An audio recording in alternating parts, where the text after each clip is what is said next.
ሰዎች ምን እየተካሄደ ነው? ምን እየተፈጠረ ነው? እኔ ምንም እየገባኝ አይደለም። ለሁለተኛ ጊዜ ነቢዩ ጩፋ አዶናይን ወደ ቸርቹ ጠራ፣ ወደ ቤተ ክርስቲያን ጠራ። እረ ጉድ ጉድ ጉድ ጉድ ጉድ! ይህን ቪዲዮ ከምንም ጊዜ በላይ ኮፒ ሊንክ፣ ሼር፣ ሪፖስት አድርጉልኝ። እረ ወይኔ፣ እረ ወይኔ! የትም እንዳትሄዱ። አንድ ግን ቪዲዮን አይተን እንመለስ። አንዴ የትም እንዳትሄዱ። በእኔ መነጽር ቃሉ በጣም ተመችቶኛል። በጣም ነው የተመቸኝ። እንደውም አንተ አሁን መሰገጥ ነው ያልከው አለ፣ መሰጋገጥ ነው ያለብህ።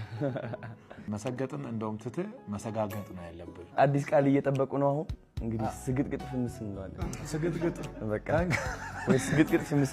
ስግጥ አንዴ ይረግጣል። ስግጥግጥ ግን ሶስቴ ነው የሚረግጠው።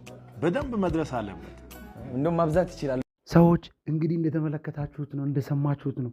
ነቢዩ ጩፋ በድጋሚ አዶናይን ወደ ቸርቹ በመጥራት ምንድን ነው አቁመሃል፣ ስግጥ ፍምስን አቁሙ ስትል ሰምቻለሁ። ስለዚህ እኔ ከዚህ በፊት ስግጥ ፍምስ ብቻ ነው የምትጠቀመው፣ አሁን ግን ስግጥግጥግጥ ፍምስምስምስ ብለህ አፕዴት እንድታደረግ ነው የምፈልገው። በፖለቲካ ካልተነካካ፣ በብሔር ካልተነካካ፣ ህዝቡን የሚጎዳ ነገር ካልሰራ እኔ ወርዱ ተመችቶኛል በማለት እዩ ጩፋ አነጋጋሪ ነገር ተናግሯል ለአዶናይ።